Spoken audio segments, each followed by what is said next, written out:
You know what? I'm actually not even really going to lie to you right now. I was considering not making this video at all. Not because, like, there's a massive fuck-up about 5 minutes later into the fight, or, like, nor towards the end. It's really just because not really much of anything interesting really happens. But you know what? Fuck it. I'm in a mood. Let's go ahead and talk about it. We're fighting Navy Captain Landy, Abyssal Yufine, and an Ahmed. So hey, naturally, we'll have Moon Bunny on there just for the extra oh-so-wonderful protection with the extra turn shenanigans. But oh noes, we're going into a whole bunch of skill nulls. Well, basically all that pretty much means is Martial Artist Ken just has to put in a little bit extra work. So basically, he's going to be reacting with counterattacks into every single one of those skill nulls, but because we have oh-so-wonderful barriers as well as damage mitigation, that being the most important fucking part, mind you, that's what makes this shit work. So we've gotten one good hit into Yufine, one good hit into Navy Captain Landy, and now it's time to S3. He has taken literally one turn, and they are on death's fucking door. Now, this all really just works out mainly because we have the damage mitigation. If you don't have the damage mitigation, you end up taking just far, far too much damage from this. But this is personally, it's a you problem in that particular situation because my martial artist Ken does not have a lot of tank ability. He cannot survive being hit really hard. He just hits really hard. And now, let's move on to another interesting setup. So this was a Dark Corvus setup that I wanted to do, going into a Zeo team. Now, Zeo teams are pretty interesting because they initially first target whoever is the fastest on your team. In this particular situation, that's going to be Laia. Laia is going to be pushed back, and now suddenly, she's behind all the shit that I want to reset with the S2 cooldown. That's pretty much what we're going to be going for. So, we now get our chance to use Doris' S2. Everybody has Def Buff. Everybody has nice, big, huge, chunky heals. And now it's Laia's turn, who then activates Sweet Miracle so we can actually use our skills. And Shazams! Cooldowns be spreading. Now, Dark Corvus didn't really need it because he got fucked up quite a bit right then and there. And we're already good to go. So, hey, I see a target. Bye, Savior Adin. Now, in all honesty, the true, actual, smart decision would have been to go for the shoe. The biggest reason why is because you cannot control the RNG that you are going to see. And if a shoe goes willy-nilly nuts into you with an S1, S2 into your Doris is fucking dead. Because, like, this isn't Roana. You're not healing from counterattacks and, you know, additional attacks and all that other kind of shit. If that shoe just wanted to, she could have gone willy-nilly and just utterly fucking destroyed my Doris. So, yeah, good opportunity to go ahead and kill the Savior Adin, but, in all honesty, the smartest choice is to just straight-up kill the shoe. But hey, good enough for us. We actually got all kinds of lucky throughout this fight, and we're not fucking dead yet. So now all that's left is Zeo. And with just Zeo left, and just constantly going into our Dark Corvus over and over, whoa, who gives a shit? Not really a problem. And even if he wasn't provoked, he'd only go into Doris, and Doris takes a lot less damage from him because Dark shenanigans, and we're able to go ahead and throw out the Laia S3 and kill it. Hoorah! Wasn't that interesting? Now, remember what I was talking about mitigation earlier? Well, basically, the bad thing happens throughout here. So, naturally, I was like, hey, let's bring the Conqueror Lilias counter with Moon Bunny. We'll make sure that we're nice and cleansed. And like, hey, let's just take my happy little ass and bring Midnight Gala Lilias into this. This should absolutely kill this fucking Alencia. Okay, it sure as fuck didn't kill that Alencia. Maybe we can possibly manage to speed lap around and then we'll kill her on this next turn. Just a hair short because we're not fast as fuck, but hey, whatever. This ultimately is going to result in the counterattack from the MLKen, and now that's going to kill her. Now, the problem is, we had all of our fucking defensive stats pretty much stripped. We don't have a barrier now, we don't have skill null now, and we don't have attack buff. Okay, well, whatever. We'll go ahead and reapply that attack buff now. However, here comes the fun. Counterattack, salvo, and now it's her turn again, regular attack. MLKen's fucking dead, boys and girls. And with that said, basically, our only option of possibly surviving now is if we manage to do enough fucking damage to actually kill, or do enough damage to heal off of HP when it comes to doing S1s. The Soul Burn ain't doing jack fucking shit because it doesn't increase your damage, it increases how much you heal by, and that didn't do jack fucking shit, so we lose. Now, we're going into a Ran team. So this is Ran, Senya, and Mercedes. This is something I'm actually seeing quite a bit.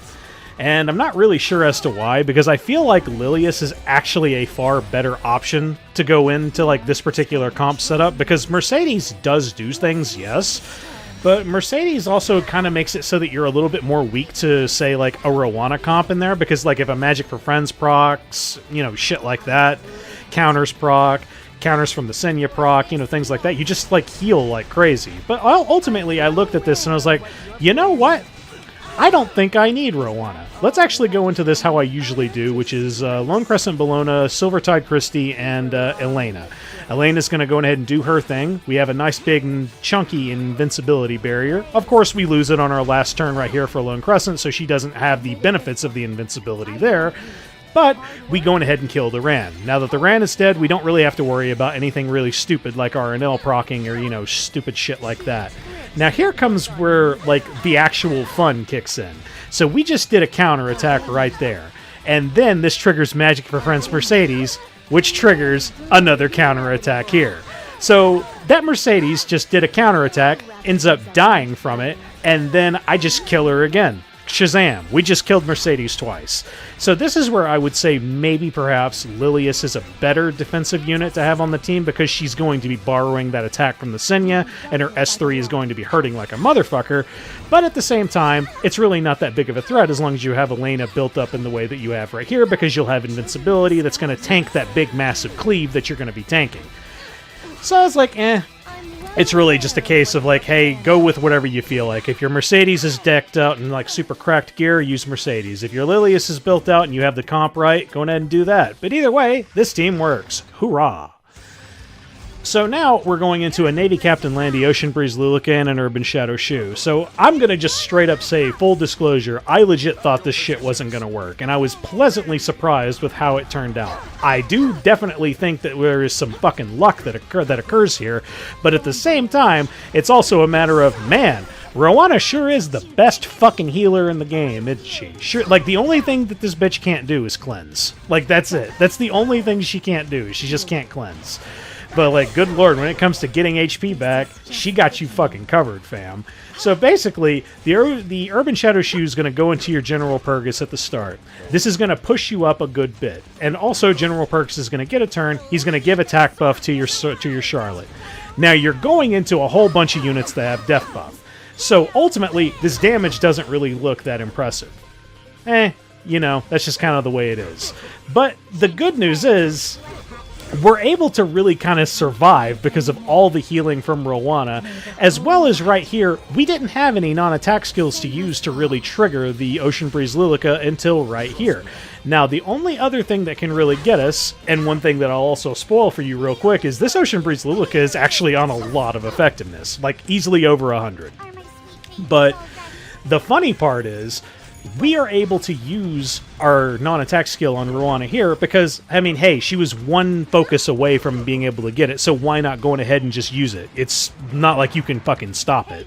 So, hey, we'll go ahead and do that, and then Shazam, she happens to miss on my Charlotte there. Thank God for fucking Element Advantage actually working.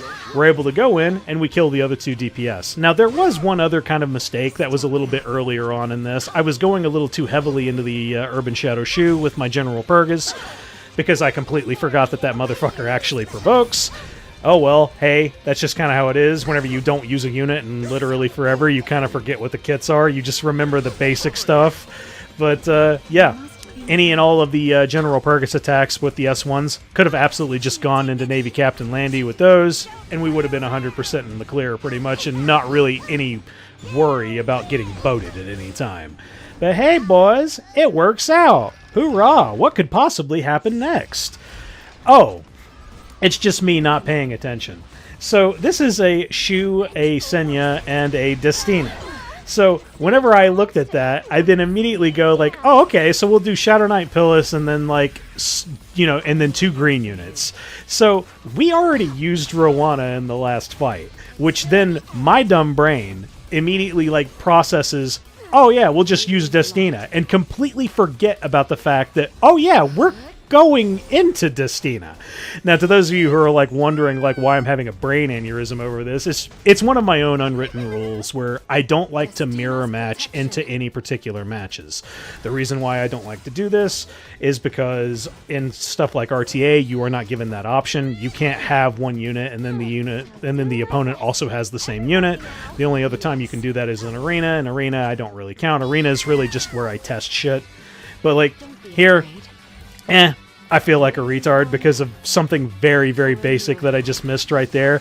Because, straight up, if I had the extra spare gear to even just throw at this shit right now, I legitimately might even throw fucking regular green lots at stuff like this, just because lots, along with a cooldown reduction person, like Laia on the field, you might see some fucking crazy shit with that.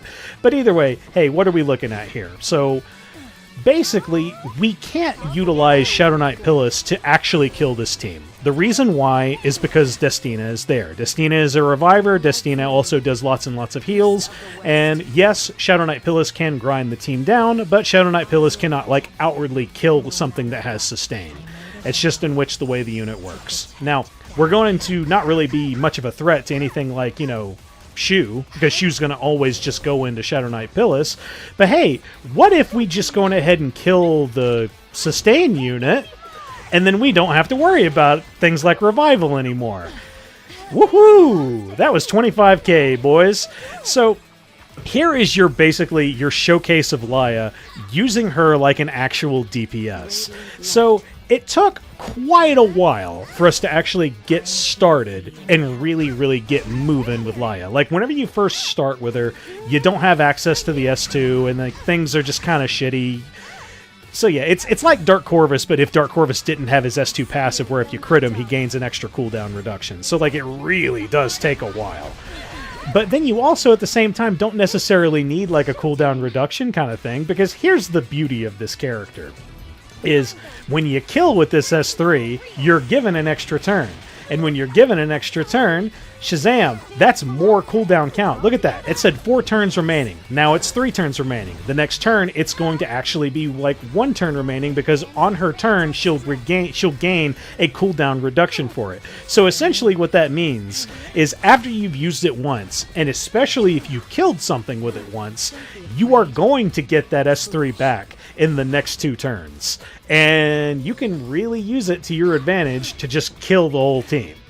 Now, the reason why this like really works out super well in our favor, even though we do not have the wonderful benefits of Dark Corvus extinction stuff, you don't need it, because the only reviver on this whole team was Destina. And straight up, if we do 25k on a initial nuke hit, the only thing that can really stop Laia at that point, ladies and gentlemen, is going to be injury, which really sucks for me to say, because as much as I want a counter to injury, as much as I want some means of like counteracting energy of any injury of any kind,